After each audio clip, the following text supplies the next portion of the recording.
सुरू करें sir. Hello.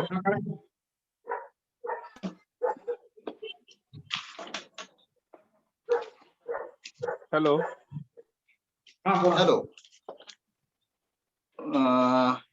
आजच्या या वेबिनार साठी उपस्थित आजचे मुख्य speaker doctor Akshay Bapna sir, त्याचबरोबर कोल्हापूर जिल्हा जनरल प्रॅक्टिशनर असोसिएशनचे working president doctor Vitthal Patil sir, त्याचबरोबर doctor Badruddin Maner sir secretary, general practitioner association Bidri परिसरचे president doctor Tanaji Harel sir आणि doctor Uttam Patil sir secretary, general practitioner association इचलकरंजीचे president doctor Rajesh Kumbhar sir आणि doctor R S. Phatane sir secretary आणि उपस्थित सर्व डॉक्टर्स यांचं मी आयुर्वेदिक मेडिल यांचे या वेबिनार मध्ये डॉक्टर प्रदीप नानासो पाटील, सभापती पंचायत समिती हातकणंगले आणि आमच्या टीमच्या वतीनं हार्दिक स्वागत करतो. मी फॅमिली डॉक्टर एक हात विश्वासाचे या मोहिमेअंतर्गत आज या घेतलेल्या वेबिनार मध्ये आपण सहभागी झालेला आहात. मी थोडा वेळच झालेला आहे तरी सुद्धा मी थोडक्यात पार्श्वभूमी सांगतो की सध्याच्या कोविडच्या या पॅन्डेमिक कंडिशन मध्ये जनरल प्रॅक्टिशनरना अनेक प्रॉब्लेम फेस करावे लागत आहेत.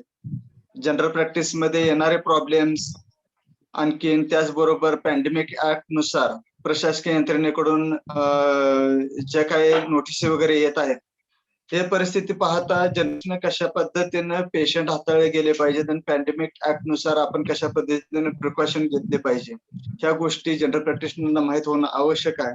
त्याचबरोबर आता जे काही पोस्ट कोविड कॉम्प्लिकेशन समोर येत आहेत त्यांनाही जनरल प्रॅक्टिशनरना फेस करावं लागत आहे. तर ह्या गोष्टीची जाणीव करून द्यावी आणि त्यांचं नॉलेज अपडेट व्हावं या दृष्टिकोनातून ह्या वेबिनार सिरीजची आपण सुरुवात केलेली आहे. तर इन शॉर्ट मी थोडक्यात सरांचा परिचय करून देतो. आजचे स्पीकर आहे डॉक्टर अक्षय बापना सर आणि टॉपिक आहे post COVID cardiac manifestations anticoagulation a GP perspective. सरांचं क्वालिफिकेशन असं आहे की MD DM कार्डिओलॉजिस्ट आहेत, KM हॉस्पिटल मुंबई येथून केलेलं आहे. DGM हे जॉन हॉपकिन्स युनिव्हर्सिटीतून त्यांनी केलेलं आहे. तसेच सर हे मेंबर आहेत कार्डिओलॉजी सोसायटी ऑफ इंडियाचे. ते paediatric adult consultant and interventional cardiologist म्हणून सध्या काम करत आहेत. सध्या CPR हॉस्पिटलमध्ये ते कार्डियक डिपार्टमेंटचे प्रमुख आहेत. त्याचबरोबर त्यांचं स्वतःच doctor Bapna star super speciality clinic and hospital Kolhapur या ठिकाणी आहे. सरांनी अनेक आर्टिकल्स नॅशनल इंटरनॅशनल जर्नल मधून पब्लिश केलेले आहेत. आपल्या बऱ्याच जणांना सरांचं स्पीच माहित आहे, बऱ्याच वेबिनार मधून सेमिनार मधून त्यांनी मार्गदर्शन केलेलं आहे. आयुर्वेदिक मेडिलाईनच्या माध्यमातून गेले 4 वर्षापासून त्यांनी आम्हाला वेगवेगळ्या विषयावरती मार्गदर्शन केलंय, जसं की ECG वर्कशॉप असेल किंवा हायपरटेन्शन मॅनेजमेंट इन GP असेल, काही जनरल प्रॅक्टिस मधील इमर्जन्सी जसे की ड्रग रिएक्शन असतील किंवा बी बाईट पासून स्नेक बाईट पर्यंत असेल किंवा एनी इमर्जन्सी इन GPचे, याच्यामध्ये त्यांनी CME द्वारा आपल्याला बऱ्याच सेमिनार मधून त्यांनी आपल्याला मार्गदर्शन केलेलं आहे. तर आज या ठिकाणी सर आपल्याला या पोस्ट कोविड कॉम्प्लिकेशन्स मध्ये कार्डियक रिलेटेड काय जे कॉम्प्लिकेशन्स आहेत त्या संदर्भात जीपीचा काय रोल असणार आहे किंवा जीपीच्या दृष्टिकोनातून काय, तर ह्या संदर्भात सर आपल्याला मार्गदर्शन करणार आहे. तर आजच्या या वेबिनार साठी कोल्हापूर जिल्हा असोसिएशनचे पदाधिकारी आहेत, त्याचबरोबर इचलकरंजी जनरल प्रॅक्टिशनर असोसिएशनचे पदाधिकारी आहेत. त्यापैकी कोण बोलू इच्छित असेल तर 1-2 मिनिटं बोलू शकतात. मी त्यांना विनंती करतो की त्यांनी हँड रेज करावा.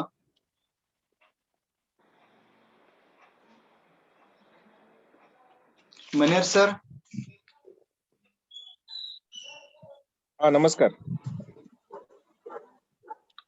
हॅलो. हा, बोला सर. हॅलो. हा, नमस्कार. हा, सर्वप्रथम मी आयुर्वेदिक मेडिसिन यांचं खूप स्वागत, हार्दिक आभार मानतो की त्यांनी कोल्हापूर जिल्हा जनरल प्रॅक्टिशनर असोसिएशन बरोबर हा वेबिनार अरेंज केला.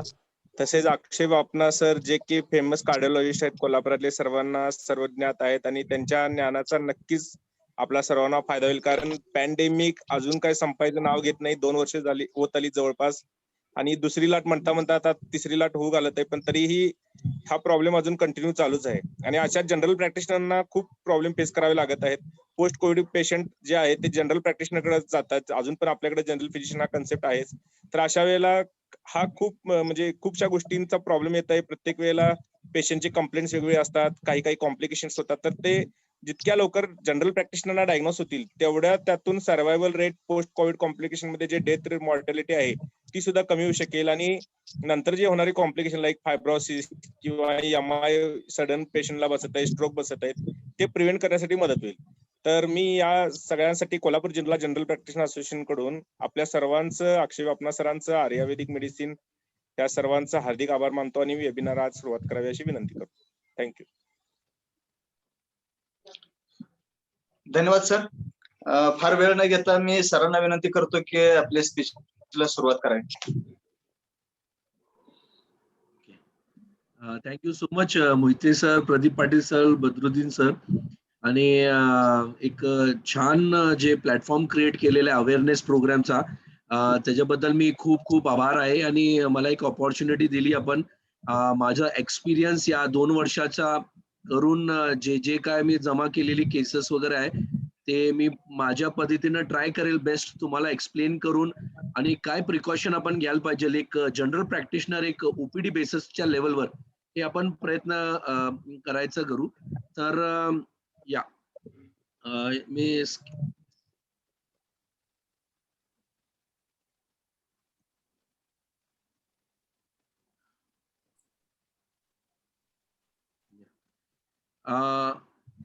PPT विजिबल आहे Mohite sir?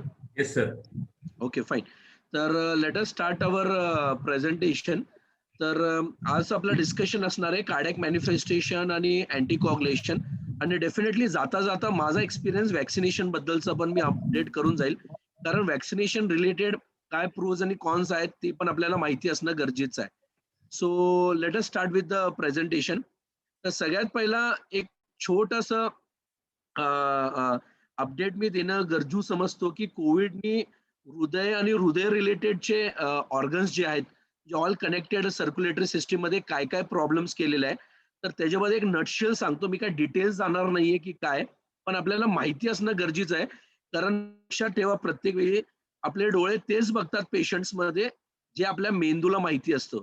So your eyes will see only those things which your mind knows.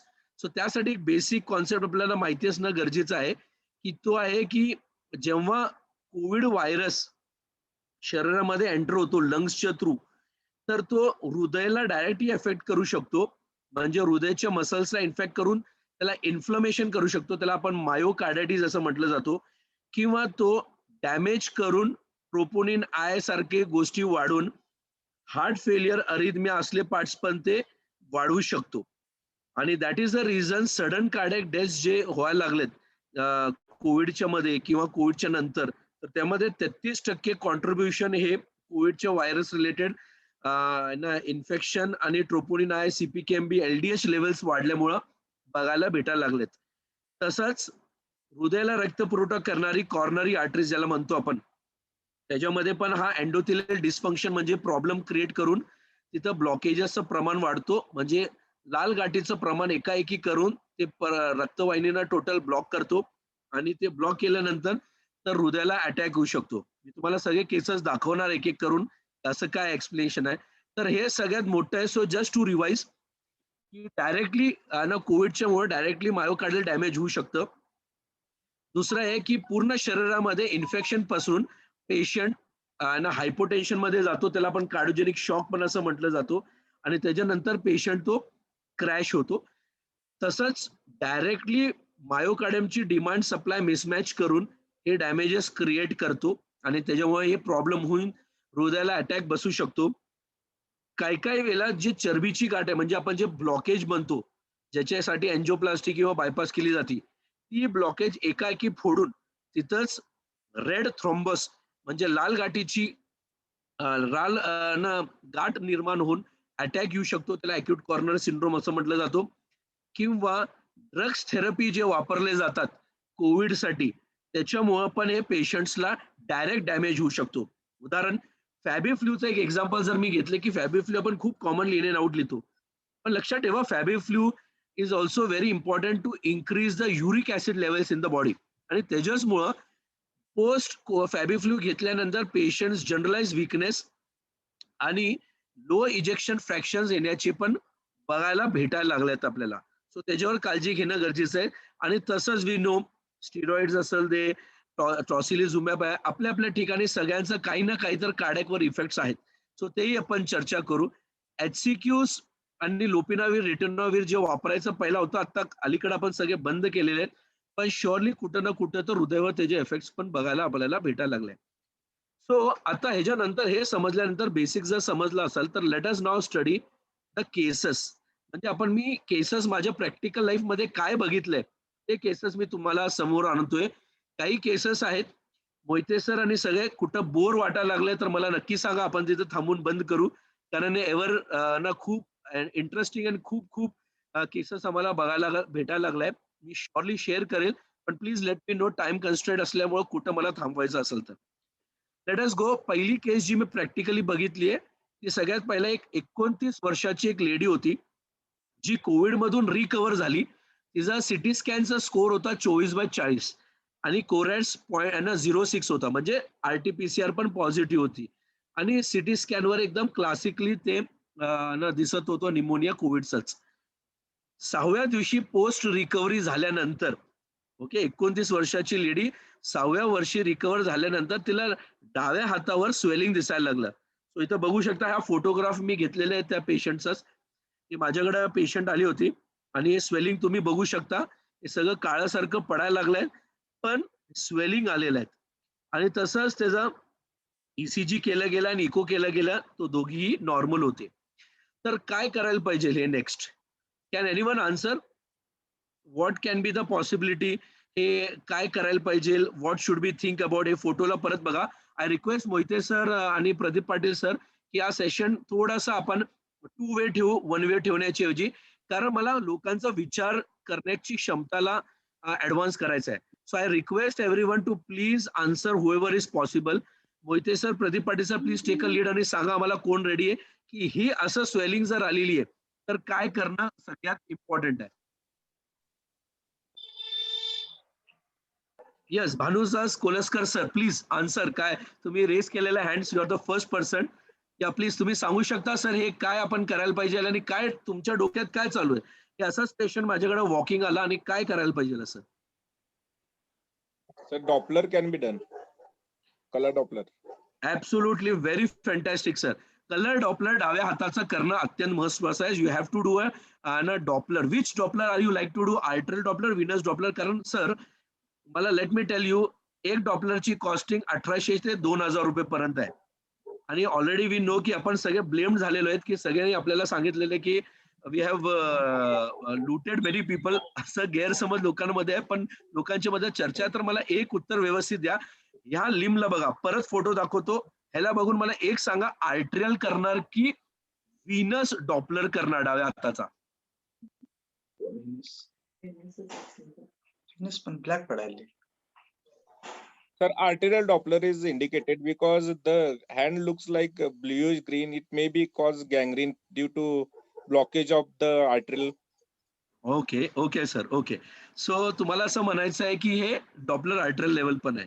Okay, same thing झाला होता की पेशंटची असंच आर्ट्रियल डॉपलर करून हा पेशंट माझ्याकडे आला होता. But unfortunately arterial Doppler was normal.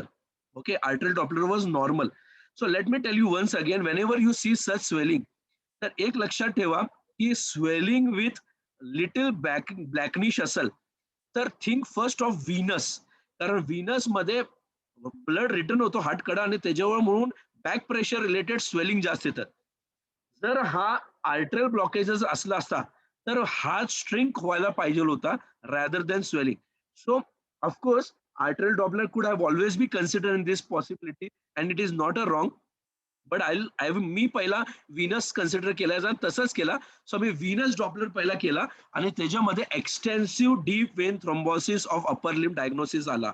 म्हणजे इतकं ब्लॉकेज होता पूर्ण हातामध्ये की बिलीव्ह करा की लेफ्ट हँड मध्ये ब्रेकियल वेन ब्रेकियल म्हणजे एक्झिलरी वेन पासून सबक्लेवियन वेन आणि सबक्लेवियन वेन पासून तो right atrium of the heart मध्ये जाण्याचे एवढं पूर्ण तो एक्सटेन्सिव्हली ब्लॉक झाला होता. आता ऑब्विस आहे की अँटीकॉग्युलेशन आम्ही सगळं देतो आणि ह्याच्यामध्ये पण treatment was none other than anticoagulation. So we aggressively treated this patient with anticoagulation आणि मॅग्नेशियम सल्फेट पण आपण दिलेलं. आता अँटीकॉग्युलेशन काय द्यायला पाहिजे? ऑफकोर्स जेव्हा असं एकदम जास्त पद्धतीनं एक्सटेन्सिव्ह झालं असेल आणि पेशंटला हा प्रॉब्लेम होत असणार आहे, तर definitely you can consider low molecular weight heparin. आणि लो मॉलिक्युलर हिपॅरिन किंवा अनफ्रॅक्शनेटेड हिपॅरिन जे जरा स्वस्त आहे ते ड्रिप फॉर्म मध्ये पण आपण लावू शकतो. पण एकच आहे की त्याला APTT नावाचं एक टेस्ट आहे, ते मॉनिटरिंग करत राहायला लागतं आणि त्याला 60 to 80 सेकंड्सच्या मध्ये त्याला मेंटेन करणं गरजेचं असतो जर साधा हिपॅरिन अनफ्रॅक्शनेटेड हिपॅरिन आपल्याला जर वापरायचं असेल. जर लो मॉलिक्युलर हिपॅरिन वापरायचं आहे तर 0.6 हा आपल्याला देणं गरजेचं होतं. आता ह्या पेशंट्स मध्ये आम्ही ही ट्रीटमेंट स्टार्ट केली and over the time proper doses दिल्यानंतर आणि मॅग्नेशियम सल्फेटची ड्रेसिंग देऊन हाताचं प्रॉपर केअर करून ओव्हर द 7th डे ते आपोआप स्वेलिंग कमी व्हायला लागली आणि patient started to respond well. I know ही खूप मोठा इश्यू नाहीये, पण अँटीकॉग्युलेशन योग्य टायमिंगवर देणं आणि योग्य पद्धतीनं देणं हे सगळ्यात महत्वाची गोष्टी असतात. सब ऑप्टिमल डोसेस देऊन तो जास्त काही फायदा देत नाही. आपल्याला द्यायचं आहे तर प्रॉपर डोस मध्ये देणं अत्यंत महत्वाचा होता. ह्या पेशंटला अँटीकॉग्युलेशन वेट कमी होता, 29 वर्षाची लेडी होती, डी डायमस पूर्ण कोविडच्या मध्ये नॉर्मल होता, म्हणून त्याला अँटीकॉग्युलेशन काही दिलं नव्हता आणि त्याच्यामुळे हे पोस्ट कोविड अँटीकॉग्युलेशन मध्ये असं बघण्यात आलेलं आहे. डिस्पाइट गिव्हिंग अँटीकॉग्युलेशन आम्ही हा असलं कॉम्प्लिकेशन्स परत स्टील बघतोय. लक्षात ठेवा कॉग्युलेशनचं टायमिंग व्यवस्थित असणं खूप गरजेचं असतो. सो डोसेस जर बघितलं गेलं आपण तर लो मॉलिक्युलर हिपॅरिन मध्ये आम्ही ह्या पेशंटला ट्रीट केलं 0.6 cc न आम्ही ह्या पेशंटला ट्रीट केलं आणि त्याच्यानंतर once the swelling started to get discharge we shifted on the patients to the tablet rivaroxaban वर शिफ्ट केलेलं आहे. आता आपल्याकडे मार्केटमध्ये अँटीकॉग्युलेशन वारफॅरिन अवेलेबल आहे, डॅबिगॅट्रन नावाचा एक अँटीकॉग्युलेशन अवेलेबल आहे, एप्सिक्सा बॅन नावाचा अवेलेबल पण रेअर आहे आणि महाग असल्यामुळे एवढं वापरलं येत नाही. पण रिव्हरॉक्साबॅन एक आता अलीकडे आलेला आहे. मी जे मेन्शन करणं खूप इच्छुक समजतो की डिस्चार्ज झाल्यावर जर तुम्हाला प्रोफिलॅक्सिस म्हणून द्यायचं असेल डीप वेन थ्रोम्बोसिस साठी तर 10 mg ओडीची गोळी तुम्हाला द्यायला असणं डिस्चार्जचा वेळ व्हेरी इम्पॉर्टंट असतो. आणि रुटीन मध्ये पण जर नी सर्जरी वगैरे प्लॅन करणार असेल तर तुम्हाला 12 दिवस नी सर्जरीच्या नंतर आणि 35 दिवस हिप सर्जरीच्या नंतर हे देणं अत्यंत महत्वाचं असतो. रिव्हरॉक्साबॅन मी प्रोफिलॅक्सिस म्हणतोय म्हणजे काय अजून काय झालेलं नाहीये पण प्रिव्हेंट होण्यासाठी आपल्याला जर करायचं असेल if you want to have a primary prevention for deep vein thrombosis you have to use this dose of 10 milligrams remember. आणि जर तुम्हाला डीप वेन थ्रोम्बोसिस डॉक्युमेंटेड आहे जसे की आपल्या केसमध्ये आणि पल्मनरी एम्बॉलिझम जर डेव्हलप झालेली आहे तर तुम्हाला 15 mg रिव्हरॉक्साबॅन आणि दोनदा 21 डेज साठी द्यायचं आणि then followed by 20 mg OD for 3 months देणं गरजेचं आहे. So it is a very simple dosage system. Cost पण रिव्हरॉक्साबॅनची खूप कमी आलेली आहे. इट इज मोर चिपर दॅन डॅबिगॅट्रन आणि सिंगल ओडी डोज असल्यामुळे 3 आठवड्यानंतर it is a preferable over dabigatran nowadays. So it is one of the very good alternative drugs that should be used. आणि ऑफकोर्स मार्केटमध्ये आहे डॅबिगॅट्रन जर कोणी वापरत असेल तर चुकीचा नाहीये but this is one of the easy ways to get it and confirm. Okay so let us come to the next case very important. 49 years old male आहे जे known case of hypertension diabetes आहे आणि discharge 7व्या दिवशी for COVID-19. He has a CT severity score of 0.4/40 and corads of 0.6 म्हणजे RT-PCR पण तो positive होता. when he went home तर he developed severe chest pain.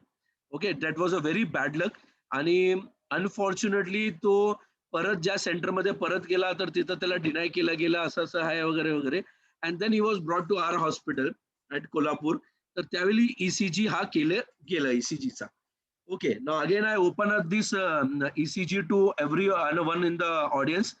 काय सांगू शकता की हे what is this ECG and what is the diagnosis? Okay first raise कोण केलाय Mohite sir can anyone tell me?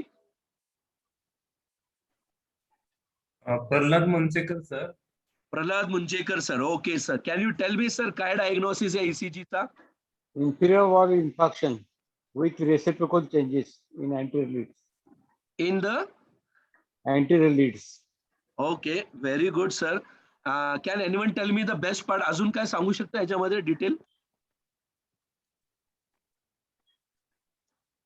Doctor Magdum tachycardia आहे पेशंटला.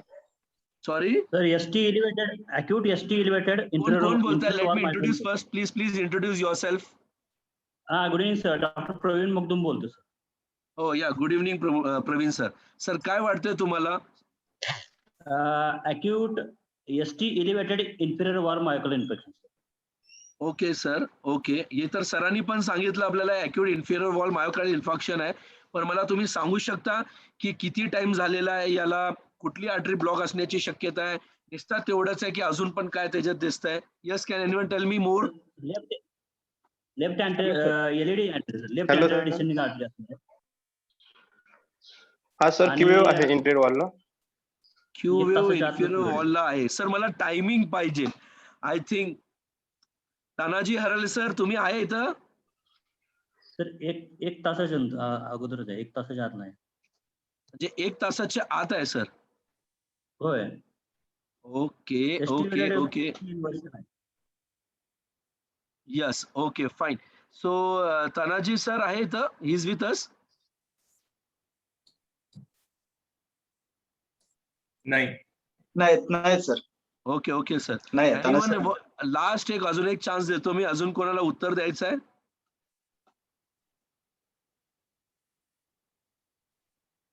नाही. Yes, 3 Sardar participant Patil has reached. Yes sir, कोण बोलताय? Please introduce yourself. Doctor Sardar Patil, please unmute. Sardar Patil from where sir?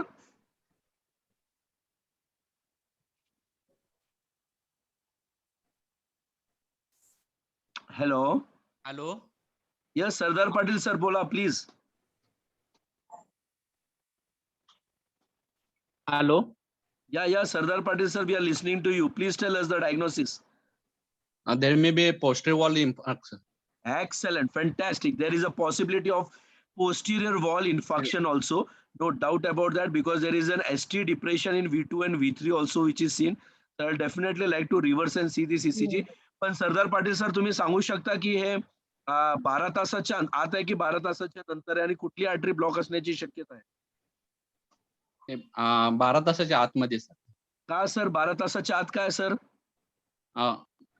12 तासाच्या आतलाच in fact आहे. आणि का anything you can sell the reason? Yes, you are right, correct. 12 तासाच्या आतचाच ECG आहे. हो हो. ST there is in inferior wall there is ST elevation. Along with? Along with there is a ST elevation near V2 in posterior wall. Okay, fine. So basically ST elevation with upright T wave जर असेल तर तो 12 तासाच्या आत आहे. Sir तुम्ही बघू शकता इथं की 2-3 AVF मध्ये there is ST elevation and reciprocal changes. Definitely 1 AVL मध्ये हे कन्फर्म करतो की मला हे inferior wall MI आहे, but it is within 12 hours because there is upright T waves which we can see here. So upright T waves suggest that it is less than 12 hours. And का महत्वाचं आहे 12 hours च्या आत? Because you have the window period of thrombolysing these patients. आणि तसं subtle ST depression आहे V2 मध्ये आणि V3 मध्ये with upright T waves आहे. So there is a high possibility that patient might have also posterior wall MI. Since 3 is more than 2, ST elevation 3 more than 2 दिसतोय. So that is what it is. And also basically right coronary artery involvement असण्याची शक्यता आहे. Okay. So basically whenever chest pain असतो पेशंटला, so ST आहे ना, जेव्हाही chest pain असतो तर त्यावेळी तुम्ही त्याला अॅक्यूट रेस्ट अंजायना जर त्याला म्हणतो तर अॅक्यूट कॉर्नरी सिंड्रोम म्हणून असं लेबल करायचं. मग विदिन 5 ते 10 मिनिटाच्या आत तुम्हाला ECG करायचा पेशंटचा. ECG केल्यानंतर ST इलिव्हेशन्स जर दिसले तर डायरेक्टली त्याला ST इलिव्हेशन मायोकार्डियल इन्फॉर्क्शन म्हणतो. म्हणजे रक्तवाहिनी पूर्णपणे 100% ब्लॉक आहे. ती रक्ताची गाठणी ती रक्तवाहिनीला 100% ब्लॉक केलंय, म्हणून पूर्ण ट्रान्सम्युरल इन्फॉर्क्शन असलेलं आहे. जर ST चेंजेस आहेत, मग ट्रोपोनिन आय बघून घ्यायचं. जर ट्रोपोनिन आय वाढलेला असेल तर त्याला non ST segment elevation myocardial infarction म्हटलं जातो. पण जर ECG नॉर्मल आहे आणि ट्रोपोनिन नॉर्मल आहे तर त्याला अनस्टेबल अंजायना असंही म्हटलं जातं. So it's a very important thing. Chest pain at rest and typically since आपल्या पेशंटमध्ये एसटी इलिव्हेशन दिसत होते, so no doubt about that this patient has got and ST segment elevation myocardial infarction. So जे काय करणार आपण सगळ्यात पहिला, जेव्हाही एसटी इलिव्हेशन मायोकार्डियल इन्फॉक्शन असतो, तर सगळ्यात पहिला आपण एस्पिरिन, क्लोपिडोग्राम आणि अट्रोस्टॅटिन ते आपण 300 आणि 80 मिलीग्राम्स ते आपण देणं खूप अत्यंत महत्वाचं असतो. If there is ST segment elevation myocardial infarction, see whether it is less than 12 hours or more than 12 hours. जर लेस देन 12 hours आहे, ऑफकोर्स एन्जिओप्लास्टी अँड आपण करू शकतो डायरेक्टली, किंवा आपण थ्रोम्बोलायसिस करू शकतो. But we know that it is not possible to reach and open the cath lab every time. म्हणून thrombolysis is also very good option. STK न करू शकता किंवा तुम्ही रेटिप्लेस न करू शकता, etcetera depend upon the finances. आणि जर 12 तासाच्या आत आलेला आहे, म्हणजे ST elevation with inverted T wave जर असेल, तर तसले पेशंट्सला आपण फिब्रोलायसिस कॉन्ट्रा इंडिकेशन होतो, म्हणजे थ्रोम्बोलाइज करू शकत नाही, त्यावेळी तुम्हाला एन्जिओप्लास्टीचाच एक ऑप्शन असतो. ठीक आहे. आपल्या पेशंटला एकदा थ्रोम्बोलायसिस तुम्ही केला, तर त्यानंतर पेशंटला हिपॅरिन 5 दिवस देणं अत्यंत गरजेचं असतो परत. सो लक्षात ठेवा की नेझल ऑक्सिजन आणि ventilator as well required if the saturation is less than 90%.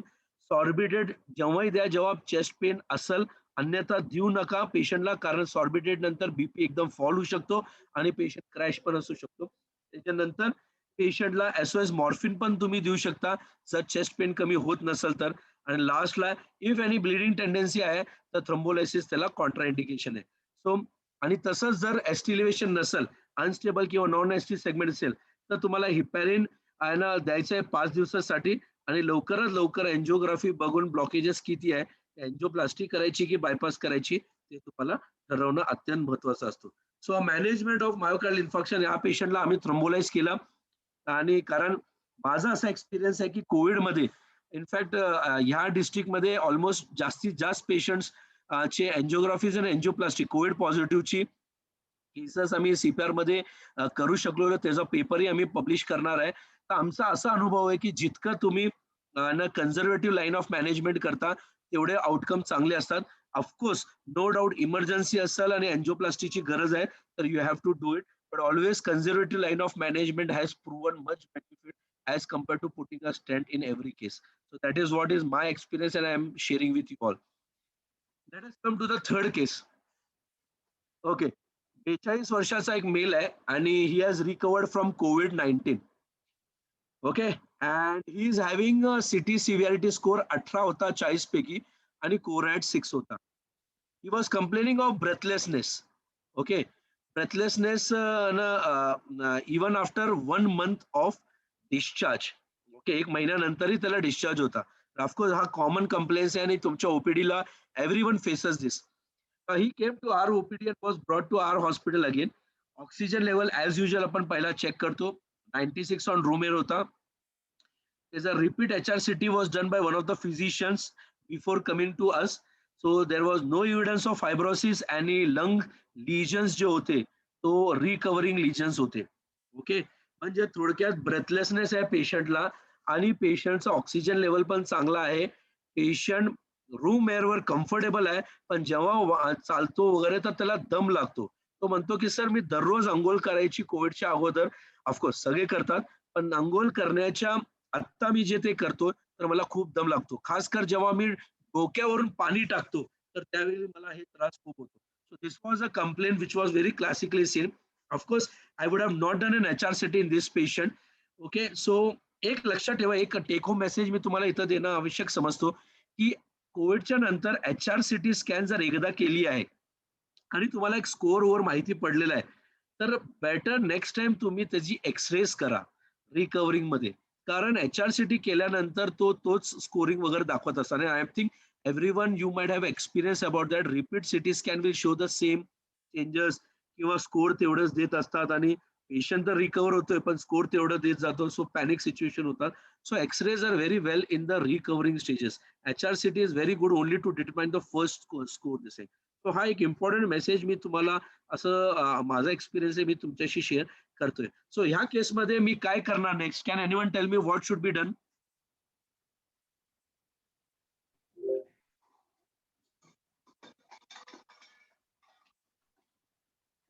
Yes Mohite sir, काय करायला पाहिजे? कोण can anyone tell me?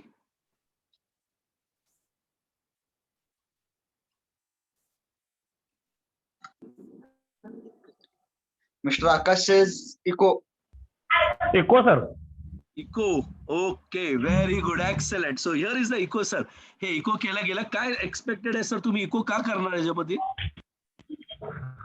Right ventricular failure and pulmonary hypertension. Excellent, fantastic. Okay, heart failure किंवा ब्रेथलेसनेस इंड्यूस पल्मनरी हायपरटेन्शन पण होऊ शकतो. Very good sir. Now this are the X ray ना, हे ना इकोचे इमेजेस आहे. Please pay attention. Let me, I have labelled it everything. हे राईट वेंट्रिकल आहे, हे राईट एट्रियम आहे, हे लेफ्ट वेंट्रिकल आहे आणि हे लेफ्ट एट्रियम आहे. ओके, तर राईट साइडचं तुम्ही बघू शकता, राईट वेंट्रिकल आणि राईट एट्रियम हे डायलेटेड आहे लेफ्ट साइडच्या पेक्षा. सो ऑब्व्हियस आहे की राईट साइडचे प्रेशर्स खूप जास्त आहे. आणि इथं बघू शकतो की टीआर जेट आहे ते हायपरटेन्सिव्ह आहे आणि खाली पण आपल्याला बघू शकतो की प्रेशर्स आपल्याला खूप जास्त दिसायला लागलाय. So definitely this was a case of no doubt pulmonary hypertension with right heart failure. So very good, excellent. तर लक्षात ठेवा, echo is one of the very very important tool in post COVID patients. So it is, I think की patient जेव्हाही आला आणि थोडाही त्याला breathlessness वाटायला लागलाय, तो always get an echo done. In fact मी असं पण बघितलं की एसिम्प्टोमॅटिक पेशंट जर पण असेल तर त्यांच्यामध्ये पण मला भरपूर काय फाइंडिंग्स भेटली, जी मी आज तुमच्याशी शेअर करणार आहे, दाखवणार आहे प्रत्येक केसच्या वेळी. So echo is one of the very very important tool. And believe me, please do an echo from a very good person, not just an technicians. कारण खूप ठिकाणी टेक्निशियन्स ही करतायत, सो मिस होत आहेत फाइंडिंग्स. आणि जेव्हा आम्ही रिपीट करतो, it feels very sad because तो टाइम आपण मिस केलेला असतो. तर लक्षात ठेवा, हाऊ कोविड इज वन, की राईट टाइमवर आपण जर धरलं तर ट्रीटमेंट व्यवस्थित होती आणि पेशंटचे आउटकम्स बरोबर होतात. तसंच आहे की राईट टाइम आणि राईट पर्सनने जर हे केलं, so it will definitely help you lot. So असल्या पेशंट्समध्ये आपण आयदर डायुरेटिक्स आपण देणं सगळ्यात महत्वाचं असतो, हे जे तुम्ही ओपीडी बेसिसवर तुम्ही देऊ शकता. सिंडेनाफिल जसं की वायग्रा टॅबलेट आहे, ते तुम्ही देऊ शकता 20-20 मिलीग्राम 3 टाइम्स तुम्ही देऊन पेशंटला बघायला पाहिजे. ऑफकोर्स बीपी कडे लक्ष घाला आणि लक्षात ठेवा की सिंडेनाफिल किंवा Viagra should never B use in a patient who is already taking nitrates, म्हणजे सॉर्बिट्रेट घेत असेल किंवा मायोनेट घेत असेल, एनजीवेल घेत असेल, व्हॉट एव्हर जीटीएन घेत असेल, प्लीज प्लीज त्यांना देऊ नका. कारण इतकं बॅड हायपोटेन्शन होतो की पेशंट क्रॅश होऊ पण शकतो आणि मरू शकतो. So this is a very, very important thing. One should take a note about that. You can start with the Embrecentan drug. No doubt it is a costly drug. OPD basis पर आपण हे चालू करू शकतो. माग गोली आहे, पण डेफिनेटली पहिले 2 ड्रग्स तुम्ही चालू केलं आणि पेशंटला फॉलोअप करायला सांगितलं तर डेफिनेटली तुम्ही करा. Of course when you are in trouble, take a help of your cardiologist. Okay, he will definitely guide you in the management of this thing. आणि please check the echo every 6 weekly in such patients. How is the recovery?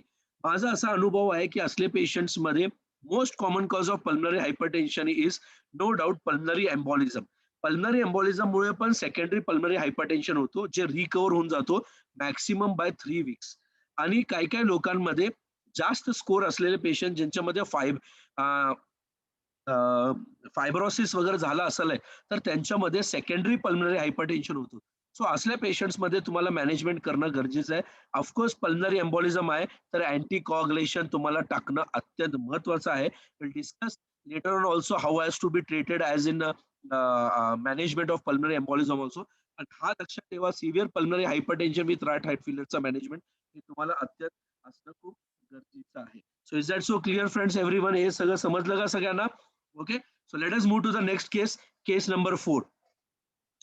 Okay, 59 years old male hai, who has recovered from COVID-19 and he is having CT severity score of 16/40. Okay, 16/40 त्याचा score होता. त्याचा कोरॅट score होता 06 आणि his complaints was sudden onset breathlessness after on 1/4 day of the discharge. Okay, very interesting is की sudden onset breathlessness चालू झाला आणि 4थ्या दिवशी डिस्चार्जचा. And he was brought to our hospital. Okay, सगळे केसेस मी जे दाखवते ते live cases. We have faced all these cases and still we are treating such cases. His oxygen was 89% on the room air. Repeat HRCT done, was no evidence of fibrosis and recovering lung lesions दिसले होते. असंच HRCT केलं तर. So what will you do next? Can anyone tell me? काय करायला पाहिजे आणि काय डायग्नोसिस तुमच्या डोक्यात येतोय? बाबा असा पेशंट माझ्याकडे आलेला आहे, एकाएकी ब्रेथलेसनेस झालेला आहे. Yes, who will answer this?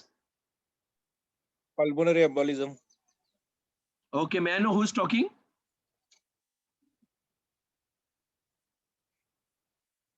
Hello.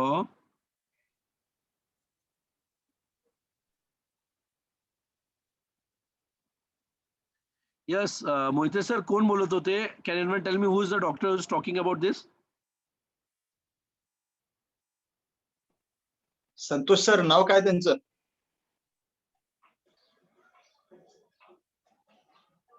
Okay sir, क्यूट झाले.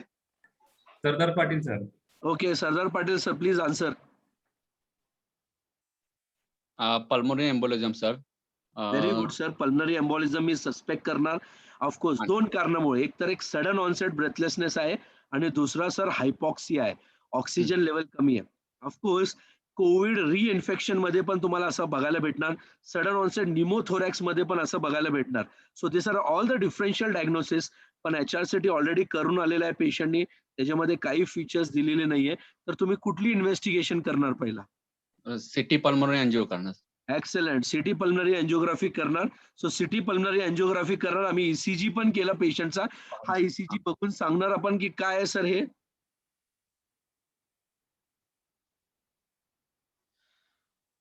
Yes, who has raised the hands? दिसत नाहीये, रेडमी नाव आहे काय? हॅलो. Redmi. Okay, okay. कोण आहे Redmi प्लीज? हॅलो. प्लीज या अनम्यूट युअरसेल्फ अँड आन्सर. नाव सांगा आणि आन्सर करा प्लीज. सायनस टॅकिकार्ड आहे there. Okay, very good sir. Sinus tachycardia. अजून काय आहे sir? S1 Q3 T3 signs. Excellent, fantastic. Okay, very good. So you can see here there is a deep S wave in the 1, there is a Q wave in Roman letter 3, and there is a inverted T waves in Roman letter 3. I repeat, there is a sinus tachycardia, which is a very, very important sign of pulmonary embolism. The earliest sign on the ECG is sinus tachycardia. आणि इथं deep S waves दिसत आहेत, त्याच्यानंतर Q waves दिसत आहेत 3 मध्ये, आणि T3 inverted T waves दिसत आहेत Roman letter 3 मध्ये. So this suggests that the patient has got S1 Q3 T3. It's a very, very classic. This was the this was the, you can see the echo image you can see here. जे right atrium आणि right ventricle dilated आहे या patients मध्ये, या ह्याच्यामध्ये you can see here the right atrium and right ventricles are dilated. Of course, so CT pulmonary angiography was done in this patient to confirm. Okay, so CT pulmonary angiography मध्ये तुम्ही बघू शकता या images आहेत. हा main pulmonary artery आणि हे right आणि हे लेफ्ट जातोय. तुम्ही बघू शकता जे ब्लॅक दिसतोय व्हाईटच्या बॅकग्राऊंड मध्ये, हे ब्लॅकिश जे दिसायला लागलाय, this is what is suggesting of pulmonary thrombosis. And just this patient was having pulmonary thrombosis in this patient. So लक्षात ठेवा, जेव्हाही पल्मनरी एम्बॉलिझमचा पेशंट तुम्ही बघताय, क्लिनिकली सस्पेक्ट करताय आणि सिटी पल्मनरी एंजिओग्राफी ECG करून कन्फर्म करताय आणि इको करून घेताय, तर acute pulmonary embolism with right dysfunction होत आहे या पेशंटला इको मध्ये बघितलं तर लक्षात ठेवा, असं पेशंट जेव्हाही असेल तुमच्याकडं की त्यावेळी पेशंटचं बीपी बघा. सगळ्यात पहिला बीपी बघा. जर नॉर्मल बीपी आहे आणि राईट वेंट्रिकलचा फंक्शन पण नॉर्मल आहे, अनलेस इन अवर इको मध्ये तुम्ही बघू शकता की या इको मध्ये जर तुम्ही बघितला की right atrium right ventricle dilated आणि या पेशंटला basically he was having this the function of the right ventricle is not contracting very well. In fact, there is something known as McConnell sign. I won't go into details of this. Very classically seen in this ANA 2D echo. जेव्हा आपण definitely discuss करू. पण या patient मध्ये RV dysfunction होता. So normal BP आणि normal RV function असेल तर anticoagulation alone is the recommended in such patient. Of course IVC filter आपण जेव्हा टाकायचं जेव्हा रिकरंट DVTs आहेत, despite taking on the anticoagulation, so directly IVC filter टाकू नका. This is my sincere request. So anticoagulation is a very, very important thing. Simple anticoagulation आपण already discuss केलेला आहे. लो मॉलिक्युलर वेट हिपॅरिन तुम्ही देऊ शकता 0.6 BD किंवा 0.4 BT. जर weight is less than 60 kg prefer 0.4 आणि मोर देन 60 kg आहे तर 0.6 तुम्ही प्रिफर करा BD डोस. लक्षात ठेवा. आणि जर बीपी नॉर्मल आहे प्लस राईट वेंट्रिकल डिस्फंक्शन दिसतंय तर तुम्ही इंडिव्हिज्युअलाइज करू शकता. थ्रोम्बोलायसिस पण करू शकता अँटीकॉग्युलेशन सोबत किंवा जस्ट अँटीकॉग्युलेशन पण देऊ शकता depending upon the patients clinical condition. म्हणजे आरव्ही डिस्फंक्शन असेल तर राईट वेंट्रिकल डिस्फंक्शन जसं आपल्या केसमध्ये आरव्ही डिस्फंक्शन होता, पण आपल्या केसमध्ये ऍडिशनल हायपोटेन्शन पण होता. सो हायपोटेन्शन जर असेल पेशंट आणि पल्मनरी एम्बॉलिझम जसं असेल तर डेफिनेटली थ्रोम्बोलायसिस आणि अँटीकॉग्युलेशन त्याला देणं गरजेचं आहे. तसंच केलं आम्ही पेशंटला आणि अँटीकॉग्युलेशन दिल्यानंतर आणि त्याला थ्रोम्बोलायसिस पण आम्ही केला. एसटीके आम्ही वापरला आणि पेशंटला he did really well and he's doing well also. So this is a very very important thing of management part of the this thing. So हे तुमचा रोल एकदम सगळ्यात महत्वाचा आहे की राईट टाइमवर डायग्नोसिस करणं. कारण जर राईट टाइमवर हा पेशंट डायग्नोज झाला तरच हा पेशंट वाचू शकता. अन्यथा हा पेशंट डेथ होण्याची possibility very high. So pulmonary embolisms are very very very common causes of death in a COVID-19 infection. So that is a very very important. One should make a note about that. Okay. Case 5. Okay. Moite sir, can I go ahead or shall I stop? हो चालू दे sir. Okay. Fine. So case 5th आपण discuss करतोय. 29 वर्षाची एक lady आहे who has recovered from COVID-19 and has city severity score of 33/40. So CORAD score 0.6 आहे त्याचा. खूप जास्त स्कोर होता आहे पेशंटला. This patient was complaining of breathlessness with the chest pain and palpitation होते त्याला even after 1 month of discharge. Patient was brought to our hospital. Oxygen was 96% on the room. Repeat HRCT done by the physician was suggesting of no evidence of fibrosis but recovering lesions. Okay, recovering lesions hota. So breathlessness hai, chest pain hai, and palpitation hai. So what you will do next? Yes, who can answer?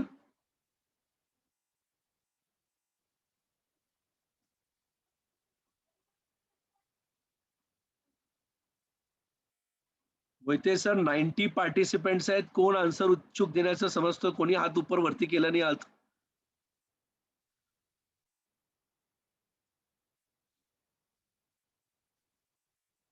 Patil sir बोलतात ते. Okay, Sardar Patil sir. अजून कोणी raise केलेला आहे? Please can I see them other than Sardar Patil sir?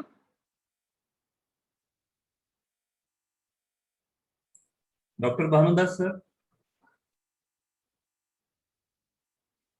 Bhanudas sir, Sardar Patil sir, Mahesh okay, Mahesh Mangave sir, I will like to answer. Can you tell me sir? Myocardial infection sir. Okay, म्हणजे काय करायला लागणार आपल्या मायोकार्डियल इन्फेक्शन तुम्ही विचार करताय, दॅट इज एक्सलेंट सर. पण मला सांगू शकता सर काय what are you thinking? Myocardial infection विचार करताय तर सगळ्यात पहिला काय इन्व्हेस्टिगेशन करणार तुम्ही sir? ECG sir, ECG. Very good, excellent. So we have done an ECG of this patient.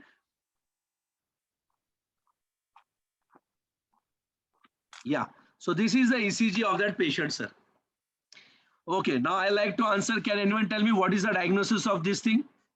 Second third AVF ला ST एलिव्हेशन आहे सर. एक मिनिट सर. कोण बोलताय? Please take your name and tell me.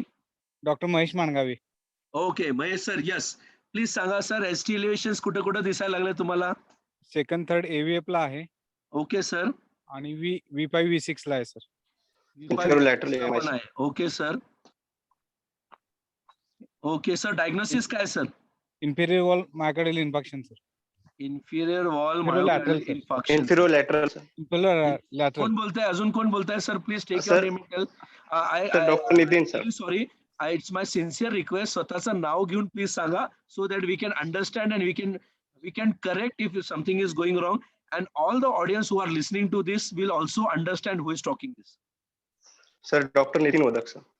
Nitin Wadak sir. Okay Nitin sir, please सांगा मला की काय sir diagnosis आहे? Sir inferolateral AMI sir. Inferolateral wall MI. Okay MI. Okay sir. Okay, very good. Inferolateral wall MI तुम्हाला वाटतंय sir हे? Okay sir. Sir yes sir. V5 V6 estimation आहे. की 12 तासाच्या नंतर आहे? नंतर सर 12 तासाच्या नंतर का सर? टीन वर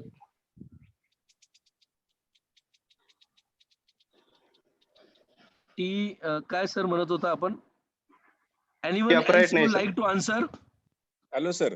Actually, there is ST elevation in first lead also and V5. Who is V6. telling, sir? Please, may I know, sir? Dr. Badruddin Maner, sir. Oh, yes, sir. Badruddin, sir. Okay, sir. Please, sir. Bola, There is sir. ST elevation in first lead, V5, V6. So it is not only inferior wall MI.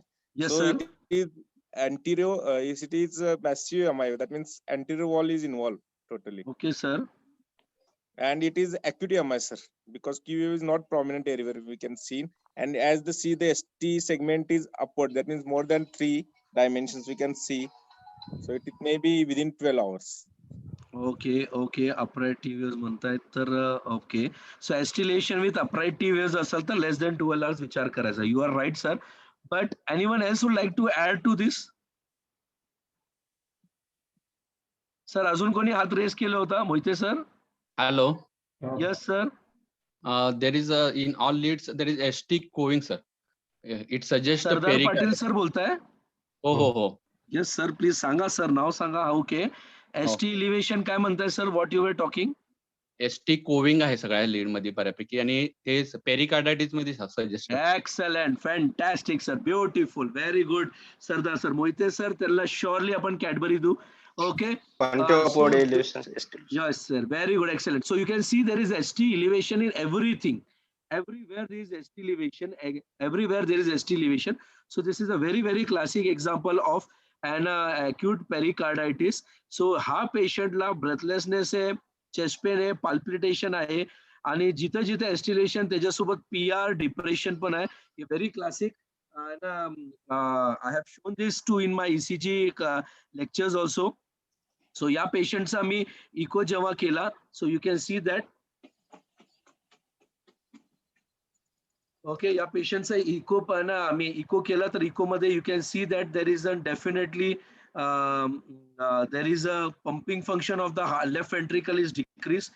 So it is showing that yes, this patient has got a post-COVID myopericarditis high likely.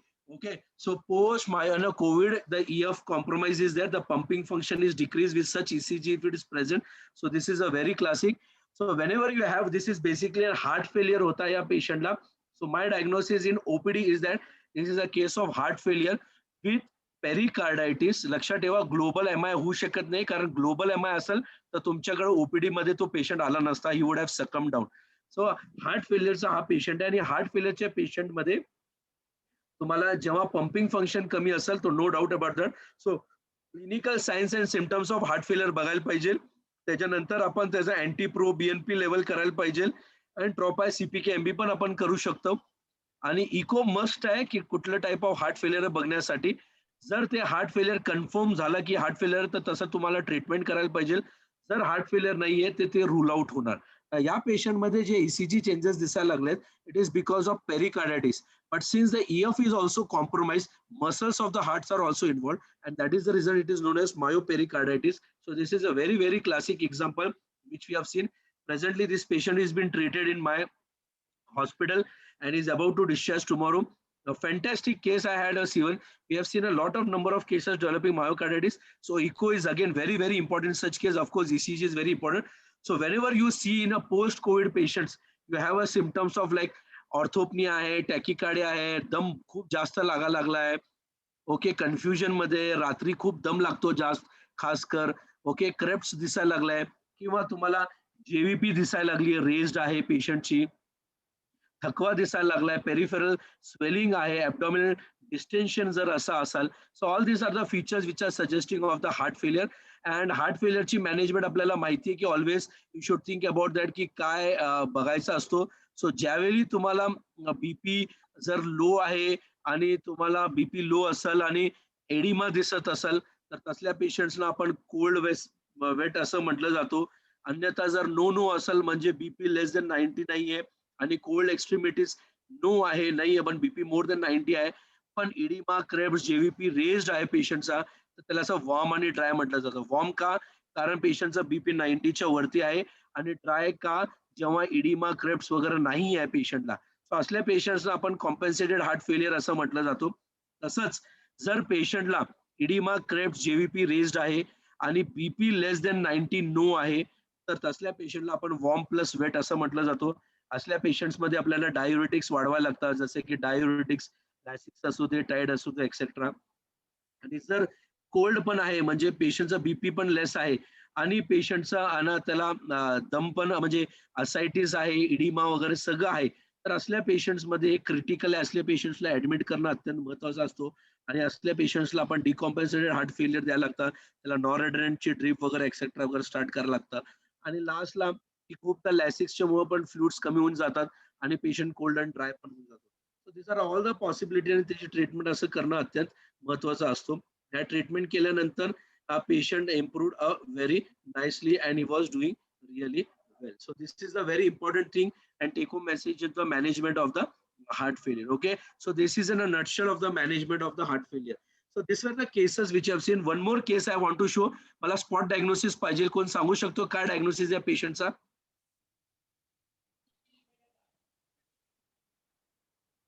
Okay.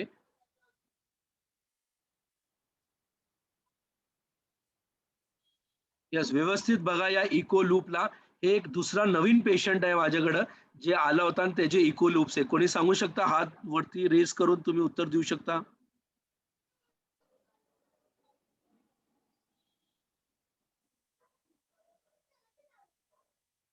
Excellent. हात race कोणी केलेला आहे? Please can anyone answer this? Hello. हा. Yes Sardar sir, I think we can give some more also people to answer. Okay sir. हा. आपण तुम्हाला लास्टला घेऊ सर. लास्ट. यस महेश सर बोला. Yes, who are talking?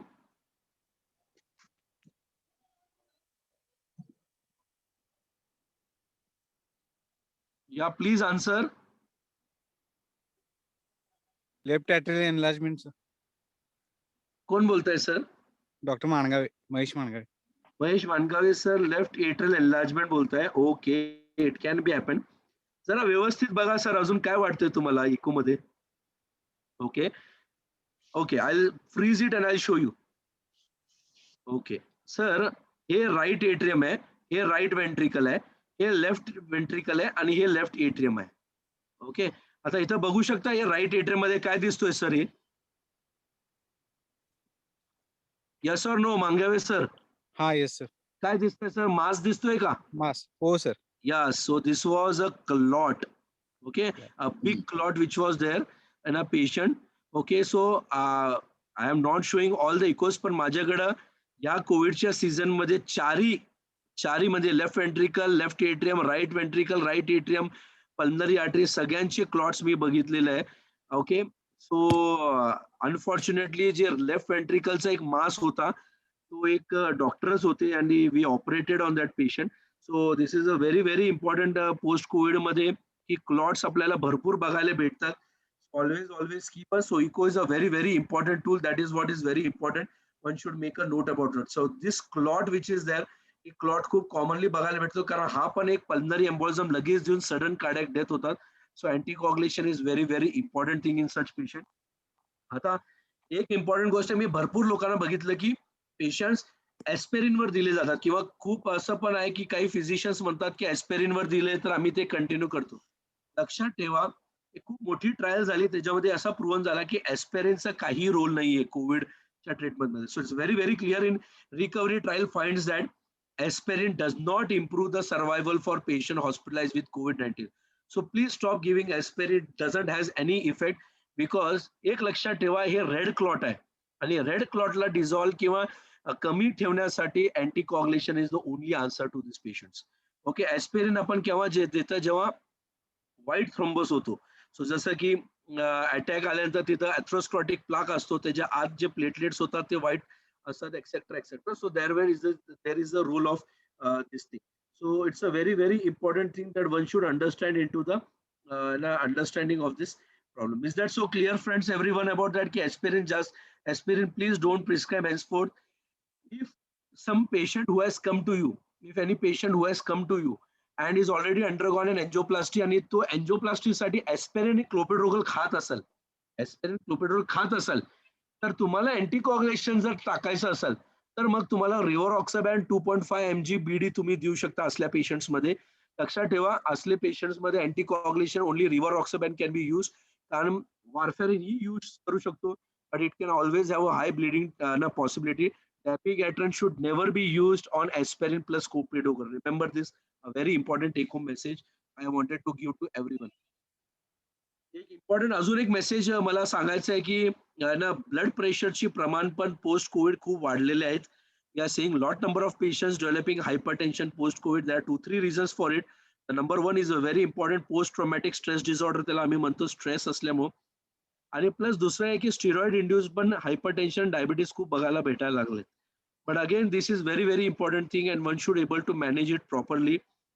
Telmisartan, chlorthalidone, amlodipine हे तिघांपैकी कुठलेही ड्रग तुम्ही वापरू शकता आणि काही करून आपल्याला बीपी कंट्रोल करणं अत्यंत महत्वाचं ठरतो. This is a very important one more take home message one should remember. आणि वॅक्सिनच्या बद्दल एक जाता जाता मी तुम्हाला इच्छुक समजतो की वॅक्सिननी काय म्हणजे काय काय करू शकतो. सो लक्षात ठेवा, जर वॅक्सिन पेशंटनी घेतलाय आणि 4 ते 30 दिवसाच्या आत वॅक्सिनेशनच्या आत जर कुठल्याही पेशंटला म्हणजे थ्रोम्बोसिस रिलेटेड कॉम्प्लिकेशन वाटत असेल, चाहे लिम्फ थ्रोम्बोसिस असेल, डीव्हीटी डेव्हलप झाला असेल, व्हॉट एव्हर असेल पेशंट जर झाले असेल, तर तसल्या पेशंट्सना आपण वॅक्सिन इंड्यूस थ्रोम्बोसिस असं म्हटलं जातो. सो त्याला प्रूव्ह कसं करायचं आहे की तुम्हाला बघायचं आहे की आर्टरी आणि व्हीनस मध्ये कुठं डॉक्युमेंट करायचं आहे. म्हणजे पायात जर झाला असेल तर डॉपलर करून बघा किंवा सिटी स्कॅन करून बघा, व्हेरेवर थ्रोम्बोस असेल, काही व्हॉट एव्हर असेल, आणि प्लेटलेट काउंट जर कमी असेल 1.5 लाख, तर D dimer levels and fibrinogen levels तुमच्या तसल्या पेशंट मध्ये करा. I am talking about vaccine वाले पेशंट्स मध्ये, ज्यांनी खास कर कोविशिल्ड वॅक्सिन घेतलेली आहे त्यांच्यामध्ये हे बघणं अत्यंत महत्वाचं आहे. जर तुमचा डी डायमर्स वाढलेला आहे, मोर दॅन 4 असेल आणि फायब्रोजिन लेवल्स लेस आहे, तर त्याला आपण अँटीबॉडीज करून असं सांगायचं की हे वॅक्सिन इंड्यूस थ्रोम्बोसिस थ्रोम्बोसायटोपेनिया आहे आणि त्याला ट्रीटमेंट करणं अत्यंत महत्वाचं आहे, कारण असले पेशंट्स मरू शकतात. आमच्याकडे असले काही ना केसेस आहे आणि मी स्टेट टास्क फोर्सला पण हे केसेस प्रेझेंट केलेले आहेत. अँड जाता जाता आमची एक फ्लो चार्ट आहे की कसं मॅनेज करायला पाहिजे. हे जे फ्लो चार्ट आहे हे माझं आणि माझे भाऊ डॉक्टर वरुण बाफनांच्या कटसीमुळे आम्ही हे ना तयार करू शकलोय. If the D dimer levels are between 2 to 4 mg आणि लो फायब्रोजन लेवल असेल तर PF4 अँटीबॉडीज एक असतात, ते करून बघायचं. जर ते पॉझिटिव्ह आहे तर त्याला परत वॅक्सिन इंड्यूस थ्रोम्बोसिस थ्रोम्बोसायटोपेनिया करायला पाहिजे, कसं असले पेशंट डेथ होऊ शकतात.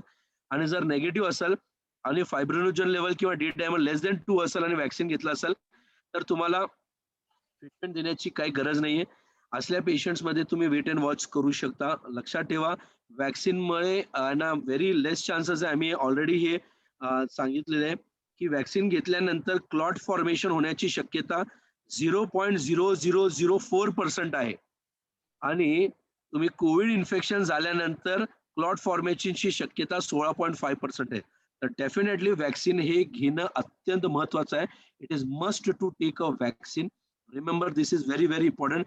पण वॅक्सिनच्या पेशंट्स मध्ये असं काही जर दिसून आलंय की कोणाला थ्रोम्बोस झालाय, क्लॉट होण्याची शक्यता, एक्सेस हेडेक व्हायला लागलाय, तर please do investigate with D dimer levels and platelet count levels and please notify. त्याची मॅनेजमेंट वेगळं असते आणि ते डेफिनेटली आपण करू शकतो. Thank you so much for giving opportunity. Thank you so much Mohite sir, Pradeep Patil sir, and everyone of those who has considered giving me an opportunity. Now I request to open up this session for question answers, please.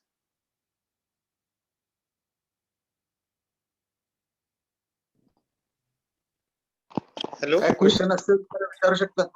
Hello. Yes sir. Hello Suhas sir, माझा एक question.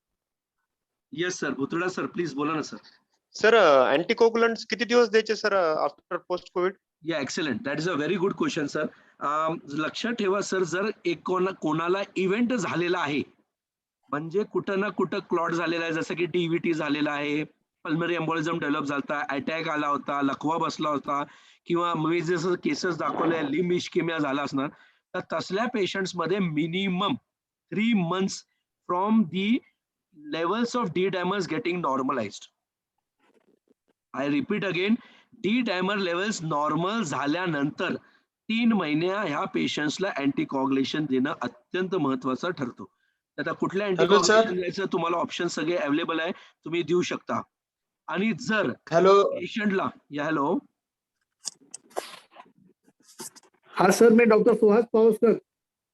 Yes sir, Suhas sir बोला please. Sir, आता तुम्ही मगाशी सांगितलं की role of इकोस्प्रिनचा काही role नाही म्हणून ॲस्प्रिनचा. Yes sir. मग आता आमच्याकडे इथे होम क्वारंटाईन पेशंटला इकोस्प्रिन देत आहेत, काय प्रकार? काय सर, सॉरी, कोणाला इकोस्प्रिन दिले जाते? सर, आमच्या इकडे ना होम क्वारंटाईन पेशंट करतात, जे ठेवतात ना, या त्या पेशंटला सुद्धा इकोस्प्रिन दिलं जात आहे. सर, हा प्लॅसिबो इफेक्ट करतोय.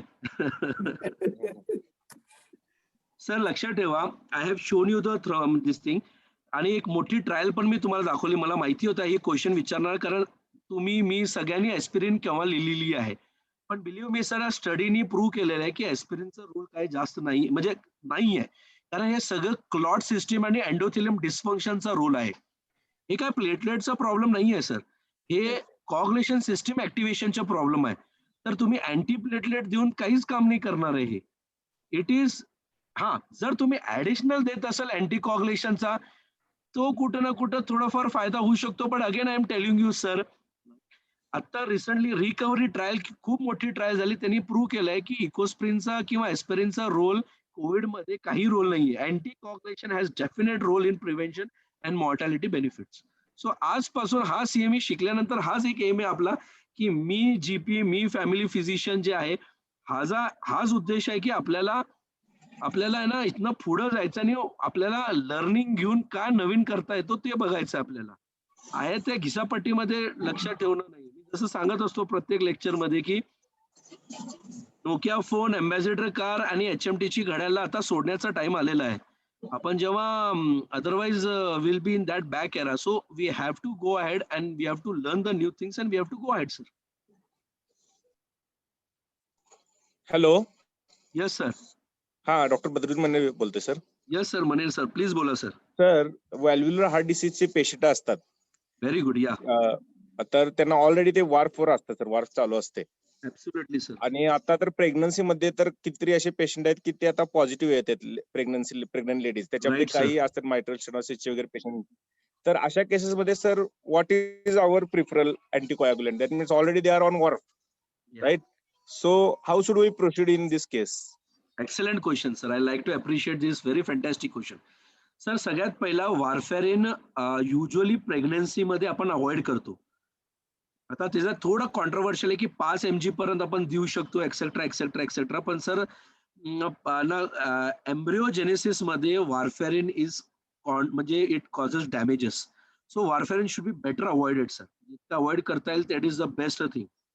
पण जर ऑलरेडी पेशंट वारफॅरिन आहे तर तुम्हाला काही करण्याची गरज नाहीये असल्या पेशंट्समध्ये. You have to continue. आणि कोविड झाला असेल, still you have to continue दिस.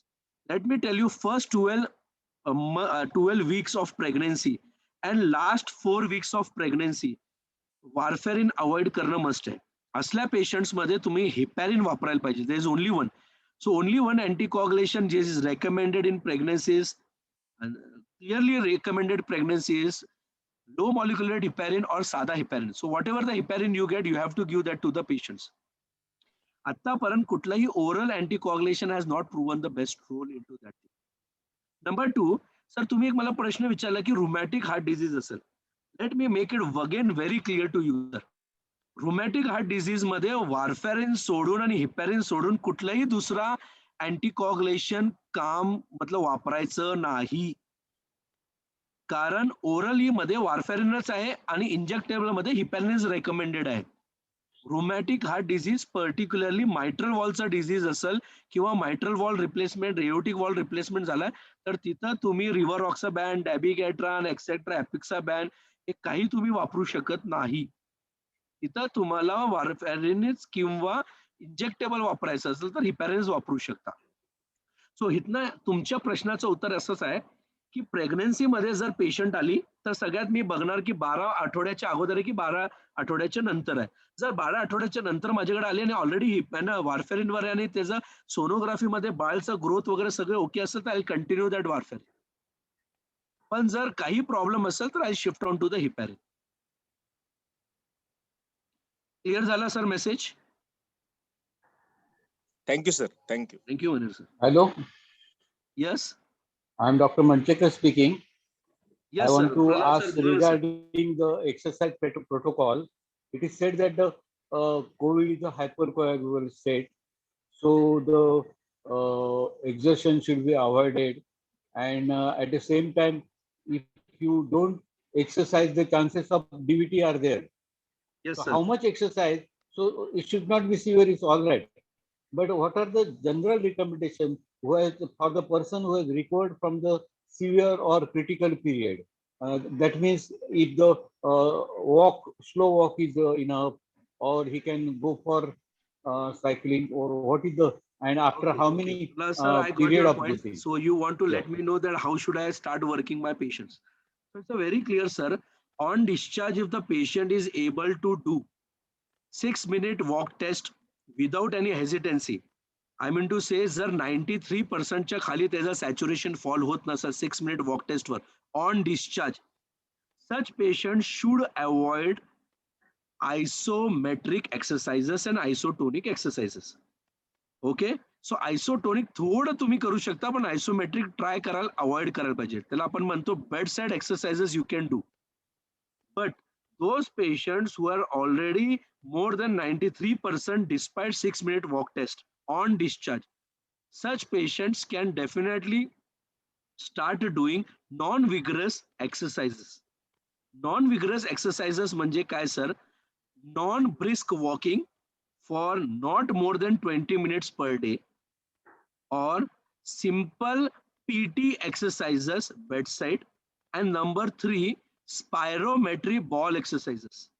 आता गावाकडच्या पेशंट्सला काय स्पायरोमेट्री बॉलची एक्सरसाइज काय शक्य नाही प्रत्येकाला बाबा ते बॉलचे घेऊन द्यायचं, though it is costing just 100 rupees, पण सिंपल हे फुगे फुगवायला सांगायचं.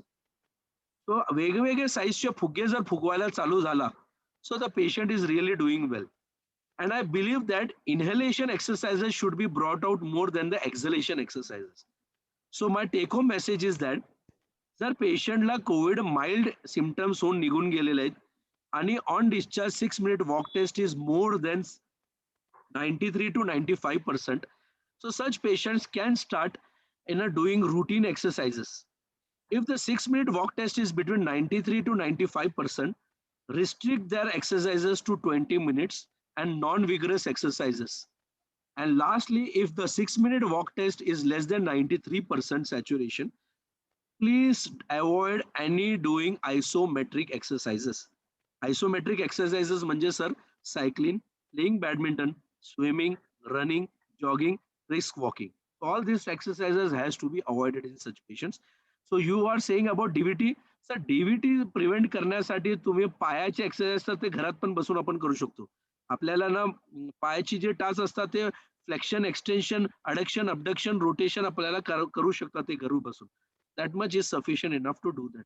We are not telling to get bed rest. We are asking them to do just bed next to the bed exercises. Thank you, sir. Thank you, sir. Yes, any more questions?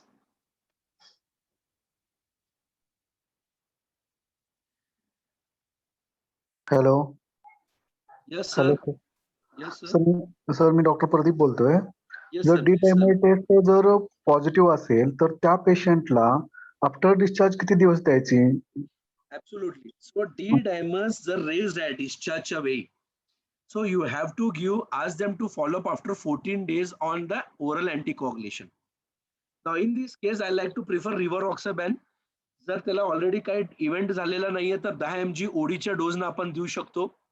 आणि जर त्याला already काय तर event झालेला आहे, जसं की DVT बसलाय किंवा पल्मनरी एम्बॉलिझम झालेला आहे, तर तसल्या पेशंट्स मध्ये 15 mg BD for 14 days followed by 20 mg ODs after that 3 months साठी देणं गरजेचं आहे. आणि जर पेशंटला डी डायमर्स एकदा नॉर्मल झाले तर तिथनं आपण 14 दिवस मिनिमम तुम्हाला देणं गरजेचं आहे,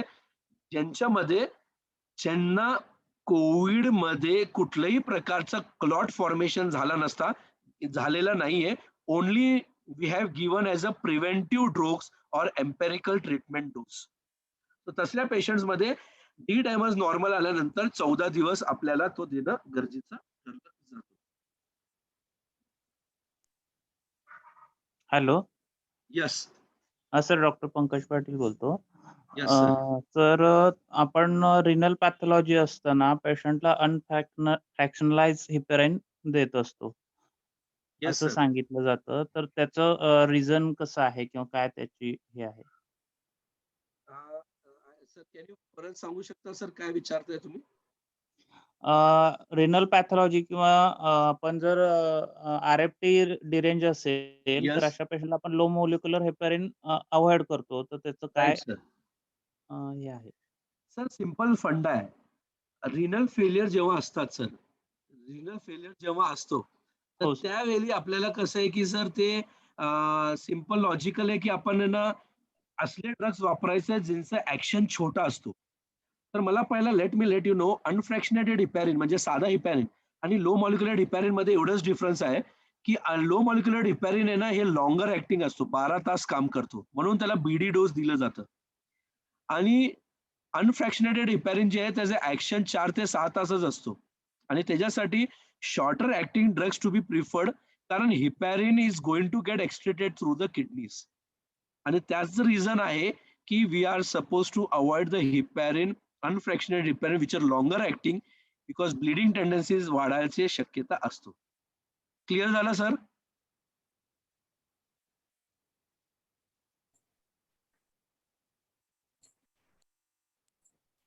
महेश सर तुम्हाला बोलायचं आहे का? डॉक्टर महेश बोलायचंय?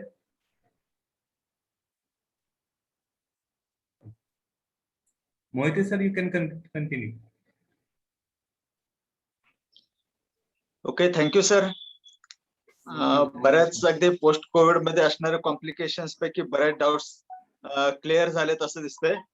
आणखीन काय काय डाऊट्स निर्माण होतच जाणार आहे कारण काही गोष्टी समजल्यानंतर आणखी काही डाऊट्स निर्माण होत जातात. त्यानंतर मला वाटतं पुन्हा एकदा आपल्याला भेटण्याची संधी मिळणार आहे आणि छान सर गाईड केलात आपण. त्याबद्दल मी आपलं आभार मानतो आणि जनरल प्रॅक्टिशनर असोसिएशनचे पदाधिकारी इचलकरंजी, बिद्री परिसर आणखीन कोल्हापूर डिस्ट्रिक्ट मधून जे आहेत त्यांचे मी या ठिकाणी आभार मानतो की त्यांनी जास्तीत जास्त मेंबर आपल्याला ह्या वेबिनार साठी अटेंड केलेत. तर मी जाता जाता सांगू इच्छितो की डॉक्टर वरुण बाफना सर जे हेमेटो ऑन्कॉलॉजिस्ट आहेत, मगाशी मी सांगायचं विसरून गेलो, तर त्यांच्या मार्फत आपण सीबीसी इंटरप्रिटेशन साठी बरेच सेमिनार घेतलेत आणि आता म्हणजे पोस्ट कोविड मध्ये सुद्धा अनेक असे कॉम्प्लिकेशन्स आहेत त्याच्याबद्दल सर ते आपल्याला गाईड करू शकतील असे त्यांच्याकडे सब्जेक्ट आहेत. आणि मी सर्वांनाच विनंती करतो की असे काही कॉम्प्लिकेशन्स असतील, काही डाऊट्स असतील तर निश्चित तुम्ही डॉक्टर अक्षय बाफना सरांना star multi super speciality clinic मध्ये तुम्ही कॉन्टॅक्ट करू शकता. ह्या वेबिनार साठी उपस्थित डॉक्टर प्रदीप पाटील सर आणि टीमच्या वतीने मी आपल्या सर्वांचा आभार मानतो. धन्यवाद sir. Thank you sir. Thank you so much sir.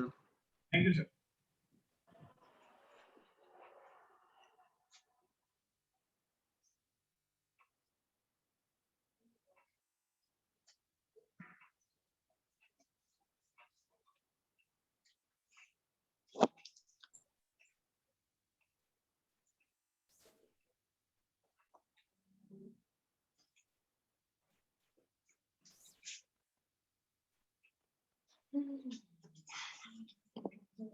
Okay का सर? Okay okay. तुमच्याकडे नेटचा इश्यू झाला होता त्याच्यामुळे नेटचा काय तर प्रॉब्लेम झाला त्यामुळे ब्लॉक झाला सर. कनेक्ट झालं होतं पण इकडे कंटिन्यू होते व्यवस्थित, काही प्रॉब्लेम नाही. तेच मला समजे ना काय क्वेश्चन आन्सरिंग मध्ये गोळ झाला की काय नाही. मेसेज पाठवलं तुम्हाला तेवढ्यासाठी तर तो अजून पोहोचलाच नाही मोबाईल. त्याच्या लक्षात आलं की नेटवरती काहीतरी नेटचाच प्रॉब्लेम झाला. होय होय. ठीक आहे चालेल. बाकी लिव्ह व्हायला